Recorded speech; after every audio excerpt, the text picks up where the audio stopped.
Hello friends, welcome back to our channel. ఈరోజు ఈ video ప్రత్యేకంగా మగవాళ్ళ కోసం. అవునండి, మగవాళ్ళకి వచ్చే మీసాలు గెడ్డాలు ఏవైతే ఉంటాయో దానికి సంబంధించిన ఈ యొక్క వీడియో. ఈ రోజుల్లో చాలామందికి మీసాలు అలాగే గెడ్డాలు అనేది ఏదైతే ఉంటుందో అది ఒత్తుగా రాకుండా చాలా పల్చగా వస్తూ ఉంటుంది. దాని మూలన వాళ్ళకి వయసు పెరిగే కొద్ది కూడా వాళ్ళ వయసు అనేది చాలా తక్కువగా కనపడుతూ ఉంటుంది. వాళ్ళలో వాళ్ళే చాలా ఎక్కువగా ఇన్ఫీరియారిటీ కాంప్లెక్స్కి గురవుతూ ఉంటారు. వయసు పెరిగిపోతూ ఉంటుంది, కానీ వాళ్ళ మొహంలో మెచ్యూరిటీ అనేది ఏ కసానా కూడా కనపడదు. దానికి కారణం మీసాలు గెడ్డాలు అనేది ఏదైతే ఉంటుందో అది వాళ్ళకి ఒత్తుగా రాకపోవటం వల్లనే. చూస్తానికి చిన్నపిల్లల్లాగా ఉంటారు. దాని వలన సమాజంలో వాళ్ళకి ఎన్నో రకాల పేర్లు కూడా వస్తూ ఉంటాయి. ఇక దాంతోపాటు వాళ్ళలోనే ఎంతో ఎక్కువగా ఇన్ఫీరియారిటీ కాంప్లెక్స్కి గురవుతూ వాళ్ళలో వాళ్ళే డిప్రెషన్కి లోన్ అవుతూ ఉంటారు. సో ఈరోజు మనం ఈ వీడియోలో కేవలం ఇంట్లో దొరికే కొన్ని మన కిచెన్లో ఉన్న ఐటమ్స్తోనే హ్యాపీగా ఒత్తుగా మీసాలు అనేకే గెడ్డాలు అనేది పెంచుకోవడానికి ఈ హోమ్ రెమెడీని చూసిద్దాం.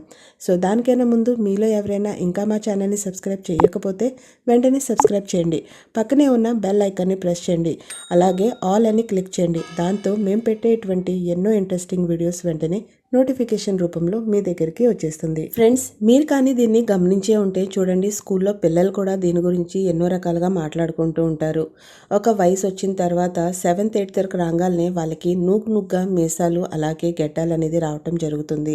బట్ కొంతమంది పిల్లలకి 10th అలాగే ఇంటర్కి వచ్చిన తర్వాత కూడా వాళ్ళకి అలాంటి సిమ్టమ్స్ అస్సలు ఉండవు.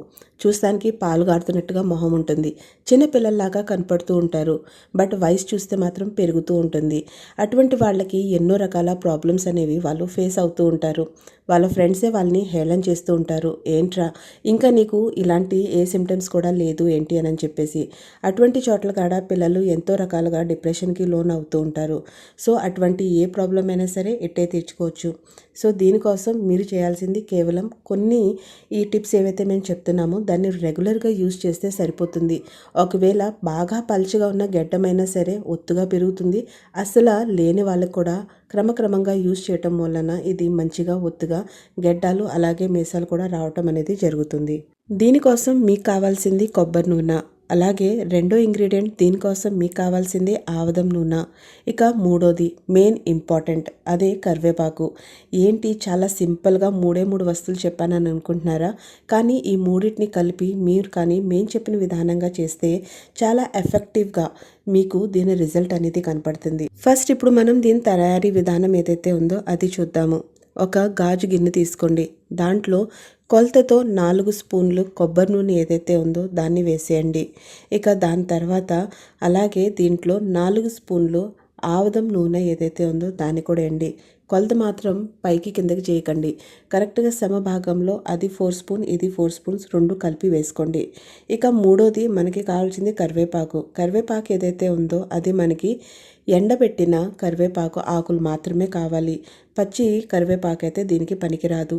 మీరు కరివేపాకు తీసుకొని నీడ పట్టున ఆరబెట్టేసుకొని అవి మంచిగా డ్రై అయిపోయిన తర్వాత దీన్ని పౌడర్ లాగా చేసేసుకొని పక్కన పెట్టుకోండి. ఇప్పుడు దీనికి సంబంధించిన మీరు మీ ఫేస్కి గెడ్డం భాగంలో అలాగే మీసాలకి సంబంధించిన ప్లేసెస్లో మీరు రాసుకోవాలని అనుకుంటే మీ ఫేస్కి ఉన్న ఎడల్పుని దాన్ని బట్టి క్వాంటిటీని పెంచుకోవటం తగ్గించుకోవటం అనేది చేసుకోండి. సో మీరు కరివేపాకు 2 స్పూన్స్ దీంట్లో వేసి ఈ మూడింటిని బాగా మంచిగా కలిపేసుకోండి. ఎక్కడ కూడా ఉండలుగా లేకుండా మంచిగా ఫైన్ పేస్ట్ లాగా దీన్ని కలిపేసుకోండి. ఇప్పుడు ఒక 5 నుంచి 4 మినిట్స్ మీరు దీన్ని పక్కన పెట్టేసుకోండి. ఒక దాంట్లోకి ఒకటి మంచిగా అది పీల్చేసుకున్న తర్వాత ఇది ఇప్పుడు వాడుకోవటానికి రెడీ అయిపోయింది. ఫస్ట్ ఆఫ్ ఆల్ దీన్ని ఎప్పుడు కూడా అప్లై చేసుకోబోయే ముందు మీరు ఫస్ట్ ఏం చేయాలంటే మీ ఫేస్ని మంచిగా వాటర్తో కడిగేసుకొని దాని తర్వాత మీరు స్టీమ్ అనేది పెట్టుకోవాలి, ఆవిరి పెట్టుకోవాలి. అలా ఆవిరి పెట్టుకుంటే మీది ఫేస్లో ఏవైతే రోమాలు ఉంటాయో అవి మంచిగా ఓపెన్ అయిపోతాయి. ఇంకా అప్పుడు దీన్ని ఎఫెక్టివ్ ఏదైతే ఉంటుందో అది చాలా బాగుంటుంది. ఒకవేళ ఆవిరి పెట్టుకునే సమయం లేదు అని అనుకుంటే మొహం కడిగేటప్పుడే మీరు గోరువెచ్చని నీటితో కానీ కడిగితే అప్పుడు కూడా మీ పోర్స్ అనేవి ఏదైతే ఉంటాయో అవి మంచిగా ఓపెన్ అయిపోతాయి. ఇప్పుడు దీని తర్వాత మీరు ఈ పేస్ట్ని తీసుకొని మీ గెడ్డం అలాగే మీసాలున్న భాగం ఏదైతే ఉంటుందో అక్కడ మంచిగా రౌండ్ సర్క్యులర్ మోషన్లో మసాజ్ చేసుకుంటూ దీన్ని అప్లై చేసుకోవాలి. ఈ విధంగా ఒక 2 నుంచి 3 మినిట్స్ దాకా మీరు మంచిగా దీన్ని మసాజ్ చేసుకొని దాని తర్వాత ఒక 5 మినిట్స్కి అలాగే వదిలేసేయండి. ఇంకా దాని తర్వాత మంచిగా నార్మల్ వాటర్తో మీరు ఫేస్ అనేది వాష్ చేసుకోండి.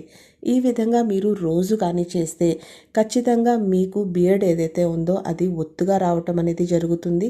పల్చగా ఉన్న చోటంతా ఒత్తుగా పెరుగుతుంది. లేని వాళ్ళకి అక్కడ పోర్స్ అనేవి ఓపెన్ అయ్యి దాని లోపల మన హెయిర్ ఏదైతే గ్రోత్ అనేది చేస్తుందో దాన్ని ఇంప్లిమెంట్ చేసి ఇంకా మీ హెయిర్ అనేది మంచిగా గ్రో అయ్యి అక్కడి నుంచి మీ హెయిర్ పెరగటానికి బాగా అది హెల్ప్ అనేది అవుతూ ఉంటుంది. ఇక మీకు మేసాలకి గెడ్డాలకి సంబంధించిన ఏ ప్రాబ్లమ్స్ అని ఎట్టే తీరిపోతుంది. కేవలం రావటమే కాకుండా అది మంచిగా నల్లగా ఒత్తుగా రావటం అనేది జరుగుతుంది. మీరు గమనించుంటే మన అమ్మమ్మల కాలంలో ఎవరు కూడా తలకి ఎక్కువగా ఆముదమే రాసుకునేవాళ్ళు. ఆముదం తప్ప వేరే ఏ నూనె వాడేవాళ్ళు కాదు.